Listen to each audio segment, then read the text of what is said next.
पहिलं परत एकदा सर्वांना दिवाळीच्या आणि नवीन वर्षाच्या शुभेच्छा. तशा त्या शुभेच्छा देऊनच आपण सुरुवात केली होती. काल दिवाळी दणक्यात साजरी झाली आणि ती गोड झाली. याचं कारण आपल्या हिंदुस्थानने सेमीफायनल जिंकली, विराटने आणखीन एक विक्रम रचला. त्याच्यामुळे सर्वप्रथम विराटचं अभिनंदन. आणि मी एक माझ्या पिढीला भाग्यवान एवढ्यासाठी समजतो कारण त्यांनी 3 पिढ्यांचे विक्रमवीर पाहिले. एक सुनील गावस्कर, सचिन तेंडुलकर आणि आता विराट. अर्थात माझी अशी शुभेच्छा आहे विराटला की अजूनही विराटने शिखर गाठलेलं नाही. एक त्याच्याकडनं असा विक्रम व्हावा की तो पुढचे अनेक वर्ष सर्वांना एक हवासा किंवा हेवा वाटेल असा तो असावा. क्रिकेटचे दिवस आहेत, वर्ल्ड कप सुरू आहे. त्याचबरोबरीने आपल्या देशात काही राज्यांमध्ये निवडणुका सुरू आहेत. क्रिकेटमध्ये काही नियम असतात, तसेच निवडणुकीमध्ये सुद्धा आचारसंहिता असते. आज मी आपल्याला सर्वांना एवढ्यासाठी बोलवलं की शिवसेनेच्या वतीने आम्ही निवडणूक आयोगाला एक पत्र लिहिलेलं आहे काही शंका कुशंका त्याच्यावरती खुलासा होण्यासाठी. अनेकदा असं वाटतं की केवळ भारतीय जनता पक्ष सत्तेवर बसलाय म्हणून त्यांना फ्री हिट द्यायची आणि आम्ही काय केलं तर मात्र आमची हिट विकेट काढायची. ह्याला काय मोकळ्या वातावरणातल्या निवडणुका म्हणू शकत नाही. अगदी स्पष्ट बोलायचं म्हणजे आपल्याला सर्वांना कल्पना आहे की 1987 साली पार्ल्यामध्ये जी पोटनिवडणूक झाली होती, आमच्याकडनं डॉक्टर रमेश प्रभू विजयी झाले होते आणि मी जर चुकत नसेन तर भारतीय जनता पक्ष तेव्हा आपल्या विरोधात लढला होता.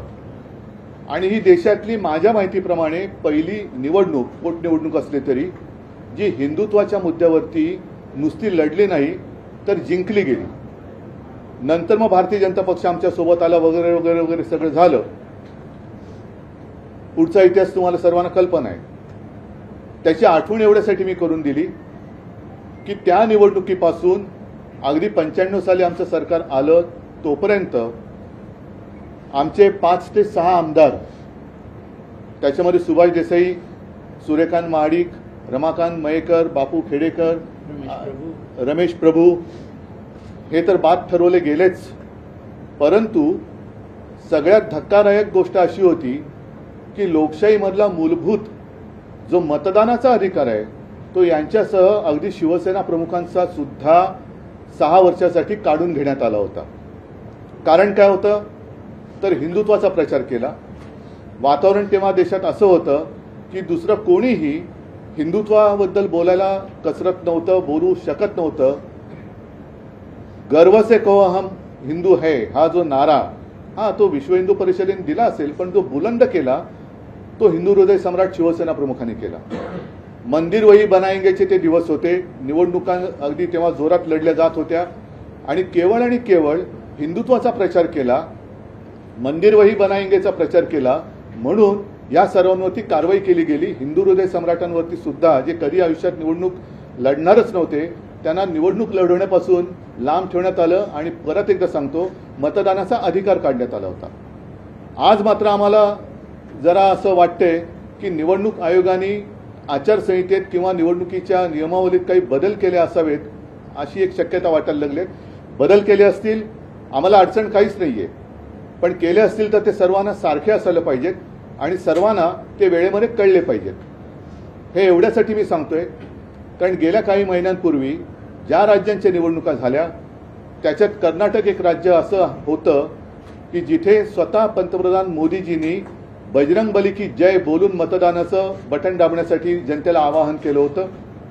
काल परवाकडे अमित शाह म्हणजे देशाचे गृहमंत्री यांनी मध्य प्रदेशच्या निवडणुकीमध्ये जर तुम्ही भाजपला निवडून दिलं तर अयोध्येला जायला तुम्हाला खर्च येणार की नाही येणार? लोक म्हणाली येणार. मग ते बोले मैं कहता हूं नहीं आएगा. ज्यांनी जे आम्हाला मतं देतील त्यांना आम्ही रामलल्लाचं दर्शन फुकट देऊ असं त्यांनी जाहीर केलं. त्याच्यामध्ये दोन गोष्टी आहेत. एक तर पहिली मागणी आमची अशी आहे अमित शहाजींकडे की आपण देशाचे केंद्रीय मंत्री आहात, गृहमंत्री आहात, तुम्ही मध्य प्रदेशपुरती ही मागणी लावून न धरता देशातल्या कानाकोपऱ्यात जेवढे रामभक्त आहेत त्यांना त्यांच्या सोयीनुसार जेव्हा वाटेल त्यावेळेला मोफत अयोध्यावारी भाजपातर्फे करावी ही आमची आग्रही मागणी आहे. मग त्या अगदी मणिपूरमधले लोक असू देत, अगदी कर्नाटकातले असतील, कन्याकुमारीचे असतील, कुठलेही असतील. नाहीतर ते काय करतील की येत्या 22 जानेवारीला मला असं वाटतं राम मंदिराचं उद्घाटन आहे आणि माझ्या माहितीप्रमाणे देशातनं एक 5-10 करोड लोक ते तिकडे आणणार आहेत, आणू शकतात, त्यांची ताकद आहे तेवढी. तर ते सांगतील की बघा त्यावेळेला सगळ्यांना फुकट आणलंच ना आम्ही. तसं नाही, रामलल्लाचं दर्शन राम भक्तांना जेव्हा वाटेल तेव्हा ते त्यांनी घडून दिलं पाहिजे.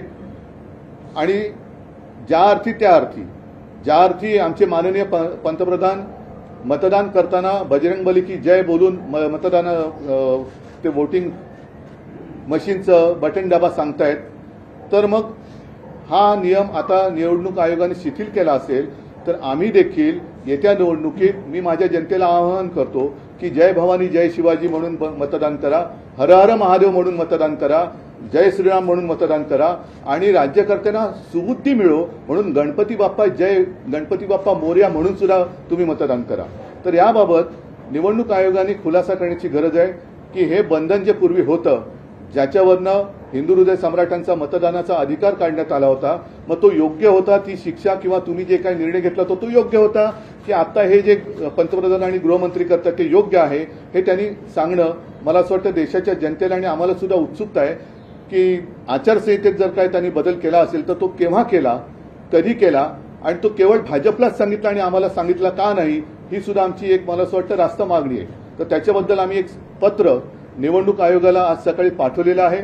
आपल्याकडे सुद्धा ते पत्र सर्वसामान्य मतदारांसाठी आणि देशातल्या जनतेला माहिती व्हावं की अरे माझा अधिकार हा काय आहे, मी या असं करू शकतो की नाही करू शकत. कारण पूर्वी या सगळ्या गोष्टी फार स्वतःहून निवडणूक आयोग दखल घेत होती. आता सुद्धा मला असं कळलं की राहुल गांधी, प्रियांका गांधींना निवडणूक आयोगाने स्वतःहून नोटिसा पाठवलेल्या आहेत. केजरीवाल त्यांना सुद्धा त्यांनी नोटीस पाठवलेली आहे. म्हणजे निवडणूक आयोग जागरूक आहे. मी निवडणूक आयोगाला काही टीका करण्यासाठी बोलवलेलं नाही, बोलत नाहीये किंवा जे मोदी किंवा अमित शहाजींनी केले ते सुद्धा काही चुकीचं आहे असं माझं म्हणणं नाहीये. पण जर केलं असाल तर आम्ही जे केलं होतं ते योग्य का अयोग्य होतं ते कळू द्या. आणि जर आता त्याच्यात ढिलाई आणली असेल तर आम्ही सुद्धा हा प्रचार करू शकतो की नाही हे त्यांनी आम्हाला सांगावं. हा आजचा एक मूळ मुद्दा आहे. त्या अनुषंगाने आपल्याला काही विचारायचं असेल तर विचारा. पण मला अपेक्षा आहे की निवडणूक प्रचार संपायच्या आत निवडणूक आयोगाने, केंद्रीय निवडणूक आयोगाने देशातील सर्व राजकीय पक्षांना आणि मतदारांना या निर्णयाबाबत सरकारी भाषेत अवगत करावे. पत्र लिखा है, पत्र में किस चीज के बारे में जो है वो मुद्दा हाईलाइट किया है? और सर इंडियन टीम के बारे में भी बता नहीं, मेरी इंडियन टीम, अपनी इंडियन टीम ना, भारतीय टीम, ये हिंदुस्तान की टीम पहले तय करो. नहीं, अपनी जो टीम है हिंदुस्तान की टीम है, मैं तो उनका अभिनंदन करता हूं और फाइनल के लिए शुभकामनाएं देता हूं. और मुझे पक्का विश्वास है कि हमारी टीम विश्व विजेती फिर से एक बार बनेगी, इसमें कोई दो राय मेरे तो मन में नहीं है, आशंका नहीं है. साथ ही साथ कल विराट ने जो एक विक्रम, नया विक्रम रचा, उसके लिए मैं विराट का अभिनंदन करता हूं.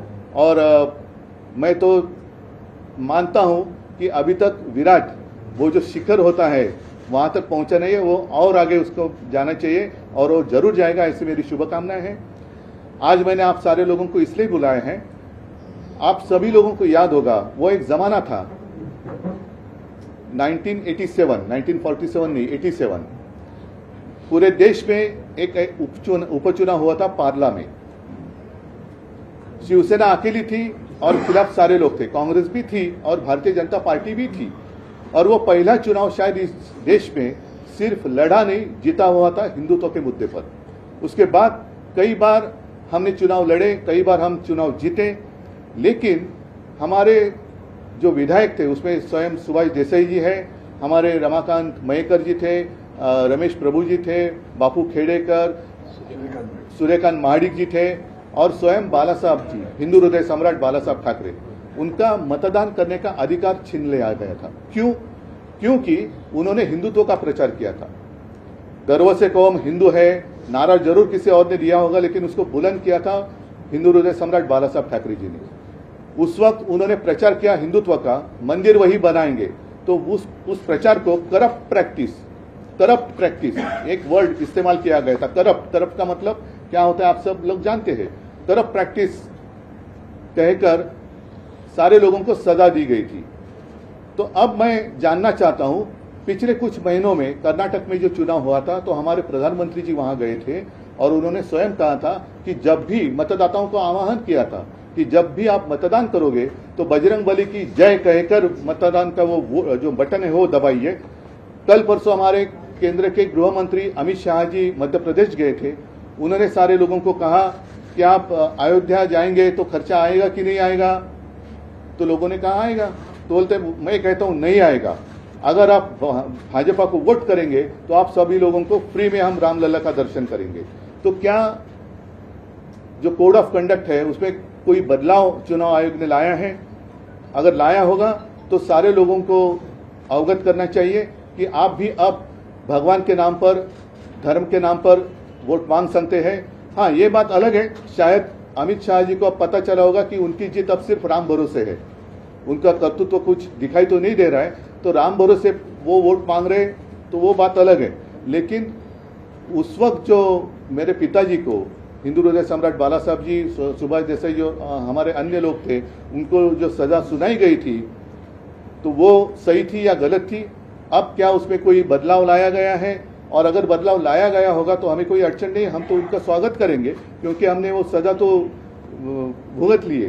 तो अब उसमें कोई अगर बदलाव लाया होगा चुनाव आयोग ने, तो उसे चुनाव आयोग को आज हमने एक लेटर लिखा है, खत लिखा है और हमने कुछ सवाल पूछे कि अब की स्थिति क्या है, कि आपने कुछ उसमें बदलाव किया है तो हमें आप बताइए, ताकि हम भी आगे जाकर जय भवानी जय शिवाजी, हर हर महादेव और जो राज्यकर्ता है उनको सुबुद्धि आने के लिए गणपति बाप्पा मोरया कहकर बटन दबाइए, ऐसे आह्वान हम हमारे मतदाताओं को कर सकते हैं। तो उसमें कोई गलत किया है ऐसे मैं नहीं मानता, लेकिन अगर किया है तो हमें भी उस तरीके से प्रचार करने का मौका मिलना चाहिए।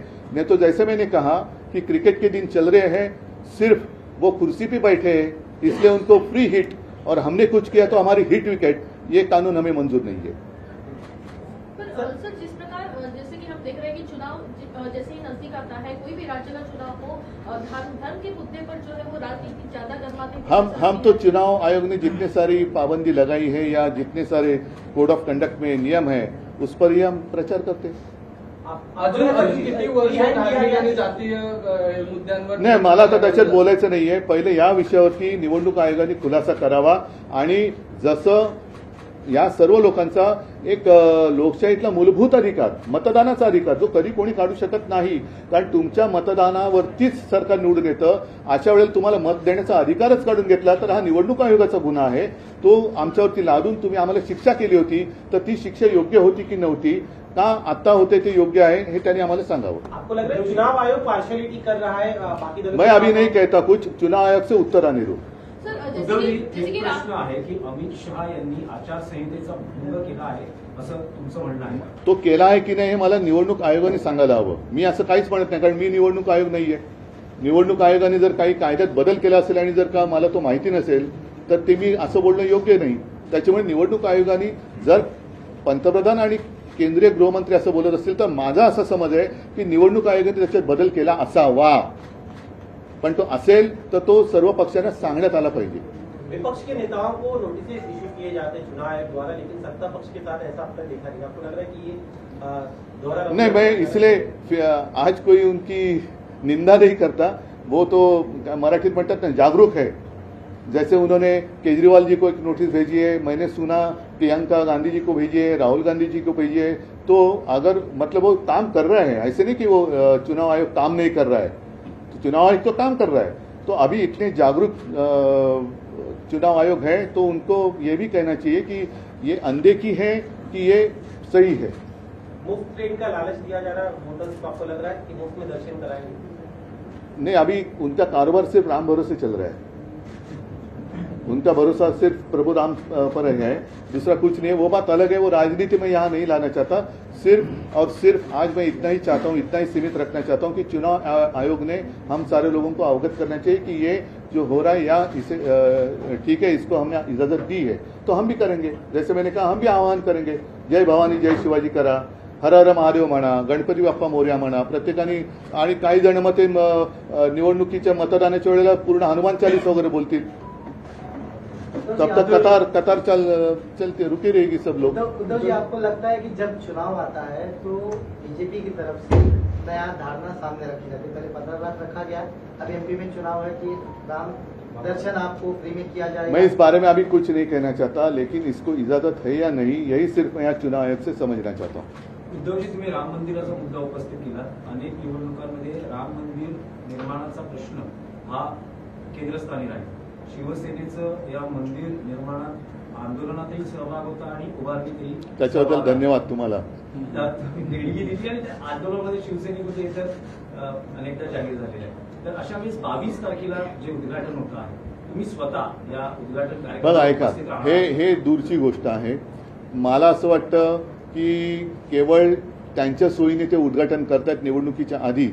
कारण अशी सुद्धा माहिती आहे की जसं म्हटलं की त्यावेळेला देशातल्या कानाकोपऱ्यातनं हे काही स्पेशल गाड्या, करोडो लोक तिकडे, म्हणजे देशाची लोकसंख्या 1.25 अब्ज असेल तर 1 कोटी 100 कोटी लोक तिकडे कदाचित जमू शकतील। कारण भाजपा जगातला ताकदवान पक्ष आहे, त्यांना सहज शक्य आहे 100 कोटी लोकांची ते विशाल जनसभा घेऊ शकतात। त्या गर्दीत मी काय जाणार? त्याच्यामुळे मी 2 वेळा जेव्हा हा विषय थंड बस्त्यात होता त्यावेळेला मी तिथे गेलो होतो, त्याच्यानंतर मुख्यमंत्री झाल्यानंतर सुद्धा मी गेलो होतो आणि ज्या ज्या वेळेला माझ्या मनात येईल त्याच्या वेळेला मी अयोध्येला जरूर जाईन। मात्र आज पुन्हा एकदा सांगतो की अमित शहाजी जे म्हणालेले ते केवळ निवडणुकीपुरतं मर्यादित न राहता या देशातल्या ज्याला कोणाला ज्या वेळेला वाटेल तेव्हा त्याची मोफत अयोध्या वारी भाजपने करावी। ठीक आहे, अद्वै हिरेंच्या सोबत पूर्ण पक्ष आहे, त्यांच्या पाठी आम्ही आहोत। आणि हा एक वेगळा विषय आहे, कारण हिरेंवरती कारवाई होते, पण ज्यांच्यावरती आम्ही आरोप केले त्यांच्यावरती कारवाई काय, त्यांच्यावरती त्याची चौकशी पण होत नाही। तर या सगळ्यांचे हिशोब हे सरकार आमचं आल्यानंतर आम्ही करणार। म्हणजे जसं ECI बद्दल तुम्ही दुहेरी मापदंडाचा मुद्दा नाही, आता विषयांतर होऊ नये, विषयांतर करत नाही। मी एवढंच सांगतो, अद्वै हिरेंच्या सोबत संपूर्ण शिवसेना आहे, ती राहील। आणि सरकार बदलल्यानंतर आम्ही ज्यांच्यावरती आरोप केले त्यांची सुद्धा चौकशी आम्ही केल्याशिवाय राहणार नाही। सगळ्यांना धन्यवाद। जय हिंद। भारतीय क्रिकेट संघाला शुभेच्छा दिल्या आहेत, पण फायनलला हैदराबाद स्टेडियमवर जाऊन मॅच बघण्याचा काही कार्यक्रम आहे? चला, धन्यवाद। जय महाराज। लोकशाही मराठी, ऐका, पहा, जागरूक रहा।